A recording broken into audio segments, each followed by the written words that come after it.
कांग्रेस कार्यकर्ताओं ने मसूरी के मलिंगार चौक से भगत सिंह चौक होते हुए शहीद स्थल तक भारत जोड़ो तिरंगा यात्रा निकालकर भारत माता की जय के नारे लगाए।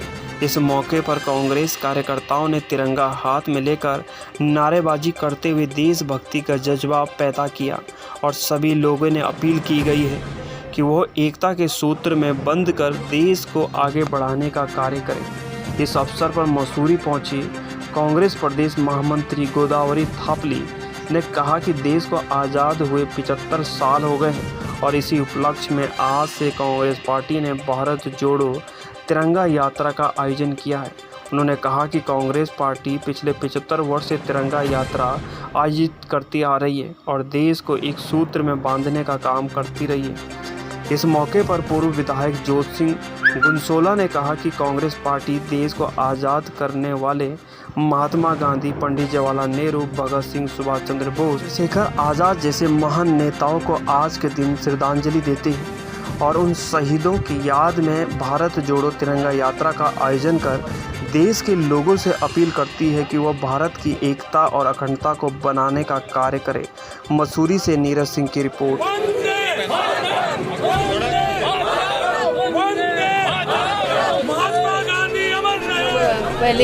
पहली बार नहीं कर रही है, हम हर वर्ष करते हैं, लेकिन इस बार 75 वर्षगांठ है हमारे देश को आज़ाद, इसलिए हमारे अखिल भारतीय कांग्रेस कमेटी द्वारा ये आह्वान किया गया है कि हर विधानसभा स्तर पर हर जिले में 75 किलोमीटर का पद यात्रा हम लोग तिरंगा झंडा को लेकर निकलेंगे। तो इसी के परिप्रेक्ष्य में हम लोगों ने आज मसूरी विधानसभा में यहाँ मसूरी शहर से शुरू करा। उसके बाद हम नगर निगम में जाएंगे, ग्रामीण क्षेत्रों में जाएंगे। हम लोगों का जिस तरह का रोड मैप बना हुआ है उस हिसाब से जाएंगे। आज से 15 तारीख को हम लोग 15 अगस्त के दिन हम लोग झंडारोहण के साथ उसका समापन करेंगे।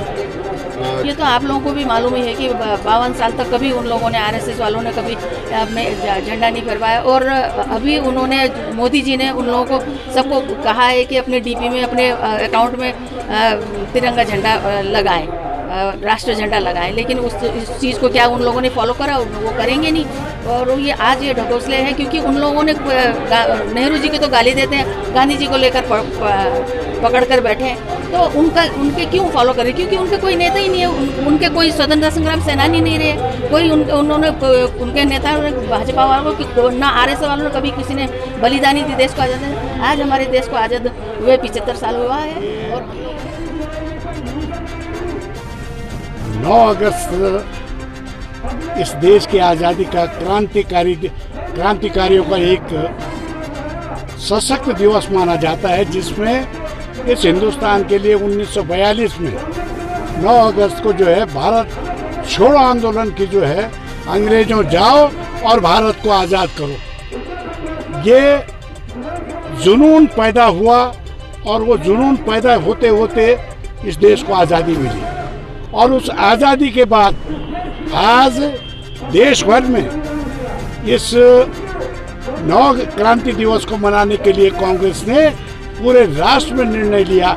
हर जगह जो है आज राष्ट्रीय ध्वज का जो सम्मान है, जो मान है और जो उसका अभिमान है, उस अभिमान को बरकरार रखने के लिए आम जन को प्रेरित किया जा रहा है कि ये झंडा खाली झंडा नहीं है, ये इस देश का गौरव है, इसका मान है, इसका सम्मान है, इसका अभिमान है। तो इसके लिए हम पूरी जान और कुर्बान कर सकते हैं, क्योंकि ये हमारे राष्ट्र का, देश का झंडा है। देखिए, ये एक साथ कभी नहीं हो सकती, इसलिए नहीं हो सकती, पक्ष होता है और विपक्ष होता है। कांग्रेस अपनी मुहिम को आगे बढ़ा रही है, वो दूसरे लोग भी अपनी मुहिम को आगे बढ़ाएं। ये तो देश को जागरूक करना है कि आज़ादी कैसे मिली। हम आज अभी श्रद्धा सुमन अर्पित कर रहे हैं गांधी जी को, जो स्मारक है यहाँ पर, स्मारक उन शहीदों का है जिन्होंने इस देश को आज़ादी दिलाई, स्वतंत्रता सेनानियों का स्मारक है, हम नमन करते हैं उनको। और आज उन कुर्बानियों को याद करते हैं जिसमें बेमिसाल कुर्बानियाँ थी। अशफाक उल्लाह ये नहीं कहता था कि मैं मुसलमान हूँ, समझे?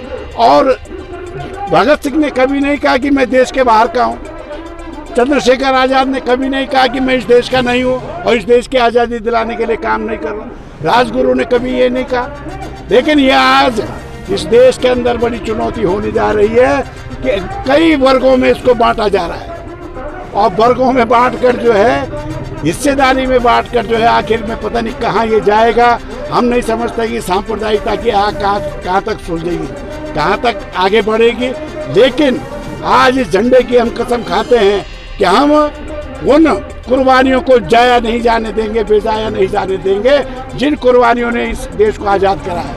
हम उनको नमन करते हैं, सत नमन करते हैं और इस राष्ट्र ध्वज को जो है जय हिंद करते हैं।